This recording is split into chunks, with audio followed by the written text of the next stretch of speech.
Talk about the Super Eagles match against South Africa. What went wrong and what did they do good, and what is the way forward. My personal opinion.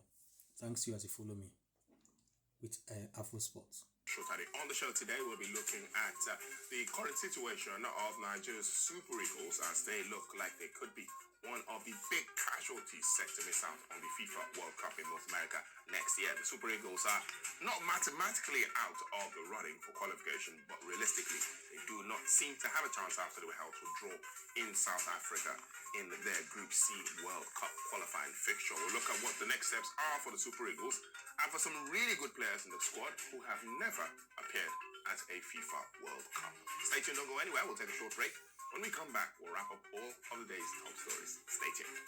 Time for sport now in focus. Let's wrap up all of the major sporting stories making rounds at this time. And Senegal has moved to the top of Group B in African qualifiers for the 2026 FIFA World Cup after coming down back from 2 goals down to defeat DRC by 3 goals to 2 in Lesotho 4-0 to go winning 3 points of South Africa in the group, and in Rwanda beat Zimbabwe 1-0. In Group D, Cape Verde stunned Cameroon 1-0, and Angola defeated Mauritius by 3 goals to 1. In Group F, Kenya defeated Seychelles 5-0.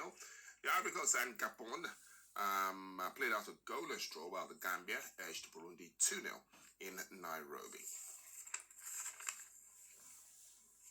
Egypt forward Omar Mamouche could miss Sunday's Manchester Still Afro Sports are now in focus. The Super Eagles of Nigeria were held to a 1-1 draw on Tuesday at the Free State Stadium in Bloemfontein on Tuesday after they played behind early on in the fixture through an own goal from the captain, William Trist Ekong. Calvin Bassey headed on controversial left flat. Seems like the ball did come off his arm.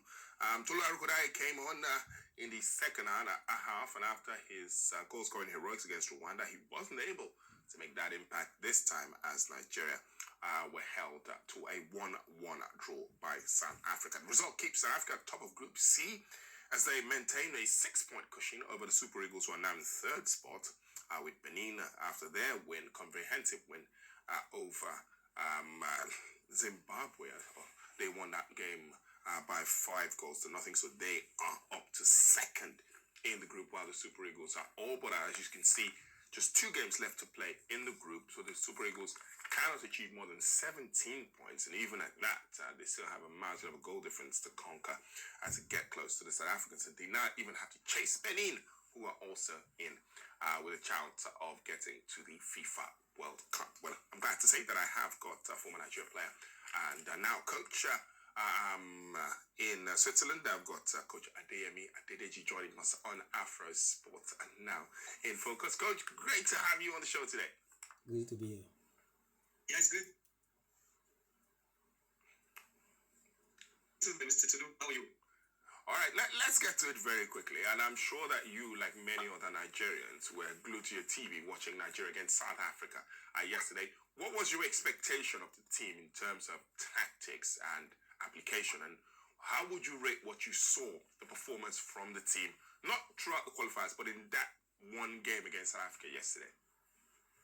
To be honest with you, as a coach myself, looking at that game yesterday, I was so impressed in the attitude of the players, the resilience, the way they came with the game plan, because I can listen to the coach after his game.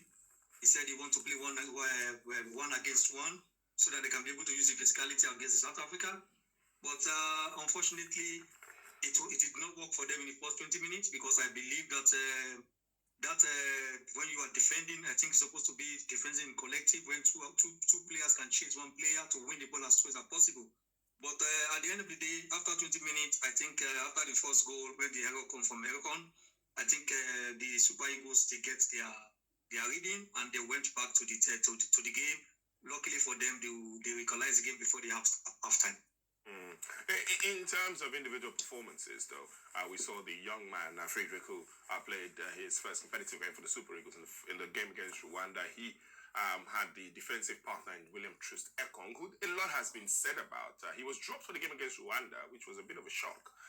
But after that performance against South Africa, he got hauled off at halftime. In terms of individual performances, how did you rate some of the Super Eagles players on the night?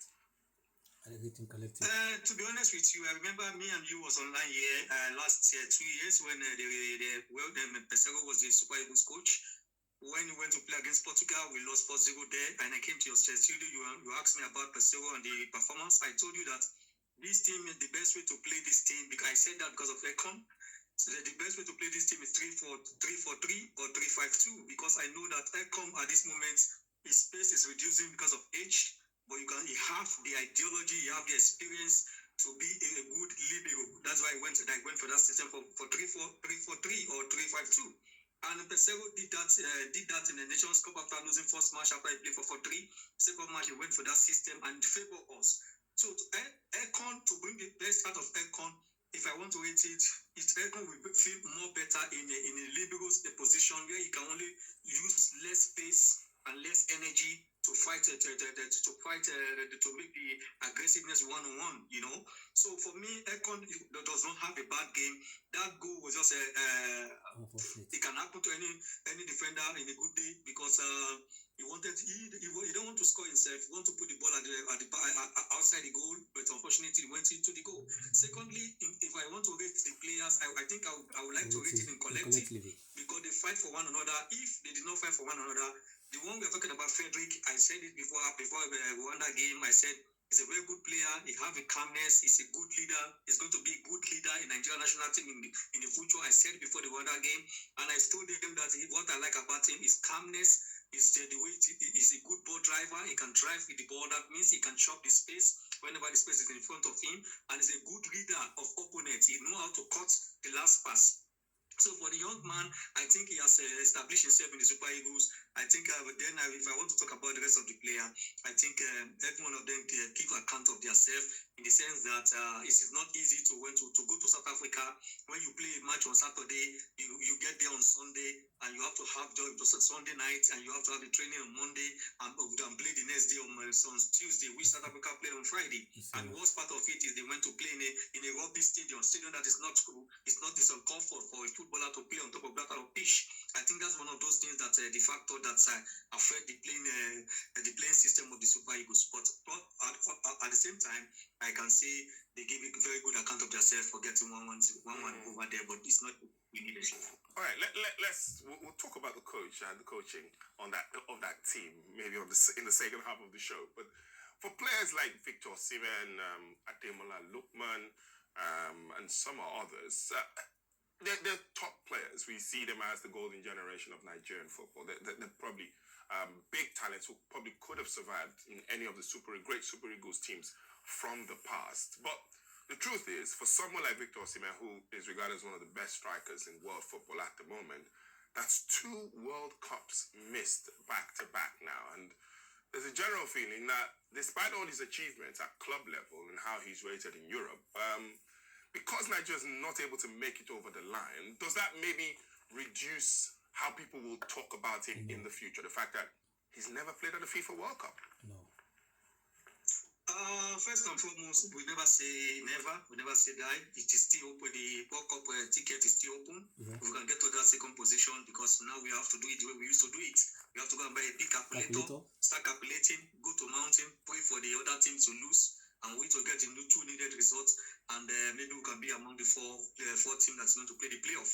Even South Africa can lose their 2 matches, and when FIFA take the 3 points away from them, if FIFA take away the point from them, we can also be the same points. Then we want to look about the maybe goal difference and this. But with Osimhen, to be honest with you, I think Osimhen is still of age. He's going to be 30, 31 in the next World Cup. If we did not qualify, which I believe we can still qualify, then if he's still doing well the way he's doing in his club, performing well, scoring goals, being what the Osimhen that people used to know him, win the game, one of the African Footballer of the Year, I think nobody will think about the World Cup that is not good, because we have many great footballers that did not go to World Cup. Like George Weah did not go to World Cup, but his name is still relevant in the world of football today. Oh, yes. So I don't think that is the criteria. Just a World Cup is just the criteria for you to forget a great player like Osimhen.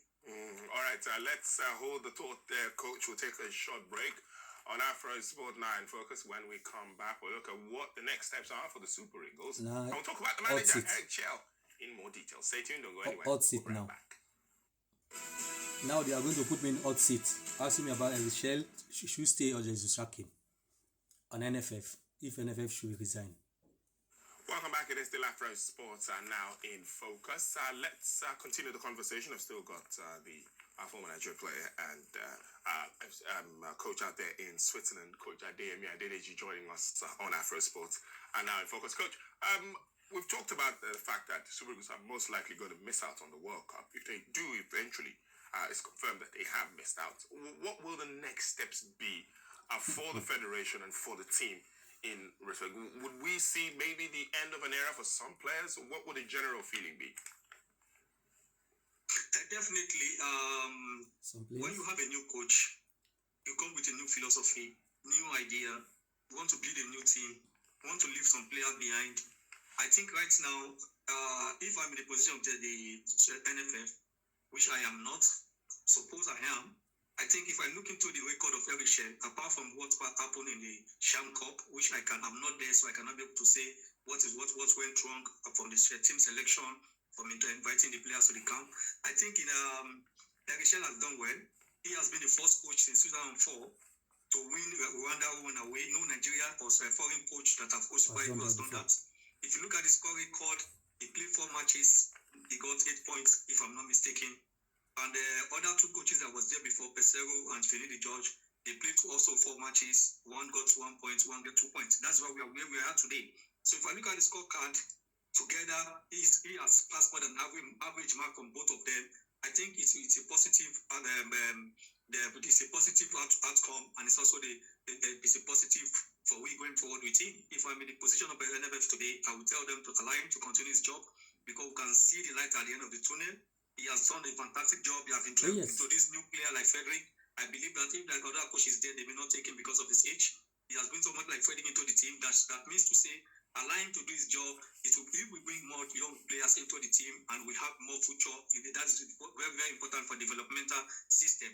Secondly, I want us to understand that when Western Hof came to Nigeria, he was not the best coach in Europe. He has no pedigree in Euros. Yeah. Nobody knows Western Hof. Yeah. He did not start well with Nigerian national team. But luckily for him, the people that employ him, like the president of the country, they have a trust in him, they have a belief in him. They gave him chance to prove himself. At the end of the day, today, if you want to talk about Nigerian football, Western Hof is the number 1 coach everybody all over the world. Yeah. So I see this Erichel trying to do his job, give him a free hand, tell him to come back to Nigeria again the way he is right now. Sit down, watch our football, look at what we can do better. Because what is happening in South Africa today that we see today does not happen in 2 months, does not happen in 3 months, does not happen in a year. It has been a continuous purpose. Developmental is missing in Nigerian football. There is no structure in all our sports. We lack developmental system. We don't have, before those days, we have a good developmental system. That's why you see our coaches like Western Hof, they can go to the local league, pick some players on the league and join to the performing base and to be able to build a fundamental team that can beat, that can surprise the world. But today, they have. But today is not so. It's not good. Then we have to depend on those people in abroad to bring them back. I think with Eric Shell, we are in the right step in the right direction. I want to pick up on something that you've talked about, Coach, and which is the fact that the previous successful managers in the country had a bit of a spell with the team. Politically, which I know is not your forte, but politically, what does the government need to do to get some stability around football? Because everyone usually talks about the players, talks about the coaches. Is there anything that the government, the NFF, can do differently that can... because in terms of players, I don't think we've got the worst players on the African continent, and I don't think we've got the worst team in that group not to qualify. What has to change away from the Super Eagles itself, but from a structure and a political point of view? Big question. Okay, so there are many factors that I just mentioned a little bit. First of all, if there's no private investor that want to invest in the league, that if want to remain with the government to keep taking charge of the league, we have to mandate to them, call them, put them on seats, tell them, please develop your stadium, develop the stadium to a normal stadium that every club that is playing for NPFL have a standard stadium whereby if they have a CAF competition or any international match, we can be able to go to that venue and play football, not to play always Unuyo. Today now it's a shame that in a big country like Nigeria, we have only one standard stadium. It's uncalled for. That is one. Second factor we have to look into. When you are employing a coach, I know that Richelle came with 3 coaches. The 3 coaches is not enough. If you want to have a standard coach for like Super Eagles, when you have a person like Richelle, look at South Africa, you will see more than 10 coaches or 8 coaches on the bench. Let me analyze it for you. Let me break it down for you. 1, head coach, assistant coach from the head coach, second assistant coach from the head coach, video analyst, match reader, fitness trainer, then you have your goalkeeper trainer.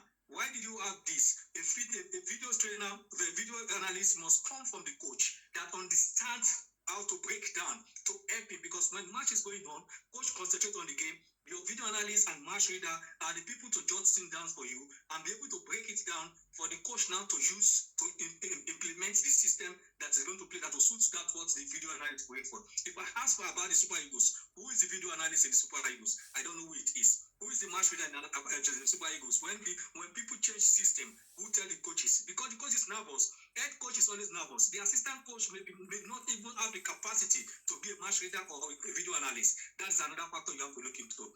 Another factor you have to look into from the NFF, that they have to do something urgently, is this. I have said it before in your studio. When you are allowing academy in Nigeria, there are 2 ways you have to do it. They have to register under the government. Don't allow non-registered academy to be in the Nigerian system. It will be spreading the Nigerian football, because they will be taking players to all different type of countries in Europe, in Africa, in Asia. That is one. Secondly, NFF, they did it last year. I said it again in Shana's TV last month. They should implement under 16, under 18, under 20 youth league, not just the one they did last time, the under 17 they did last time. When you have this 3 system, 16, 14, 16, under 20 or 18, if that's developmental, the places they will be playing league like the way the senior team are playing league. And this will be more easier for the coaches to go down to the grassroots to pick players on that professional team, and that will be a profit for that professional team again to have an easy transition to their senior team cadre in every clubs. If you can be able to do this, that's the system in Europe here. If you can be able to do this, it will help you a lot. But in Nigeria, reverse the case. So the first team doesn't even have a stadium. The first team doesn't even have a video analyst. They don't have a good journalist. They don't even have a good stadium. They don't have a good infrastructure. If they have a match, they have to travel from one state to another. It's a problem in Nigeria. They have to look into this problem. If it's only 10 players, 10 team can play professionally, let the 10 team that has the money develop their stadium and play that league until the other people can be able to meet up that standard. Then include them. You have to be strict if you want a development in the country. Even if we talk in Nigeria generally, if you want to be developed, you have to be strict. Have a do and don't for the citizen. If you don't have this and you don't stand on your door, evidently you will still remain where you are. All right, so let me ask you one final bit of question. So for this imminent World Big Cup question failure, now. you do not think that anyone should be held accountable, and we should just move on and try to get things right in the future? For me, to be honest with you, to hold anybody accountable, if you say I want to hold the coach accountable, it's uncalled for, because he did a very fantastic job. If you want to hold the players accountable, it's uncalled for. The players, the match they played yesterday is more than what I expect from them. They play the lot of resilience. That's the best match I've played in my World Cup qualification. Then if you want to hold the federation accountable, and then there's going to be many factors on which way. Is it delaying of employing the coach? Is it interference? Which way we want to hold them accountable? I think at this moment, we just have to take the positive out of it and move forward, and make sure we put things in order so that we can be able to get to where we want to be in the future. All right, thank you very, very much, Coach Adeyemi, for coming on Afro's Fortnight Focus. It's always a pleasure to be here. Whenever I'm here, I feel at home. Thank you very much for having me. All right, thank you very much. Let's if we can get that World Cup qualifying group up again, the one that Nigeria is in. That is the last question is hot seat. Just want to hear from me my take, who to put the blame on. I think football is a collective sport. We have to blame every individual that involved. So for now, let's take the positive out of it and let the negative lies. Bye for now.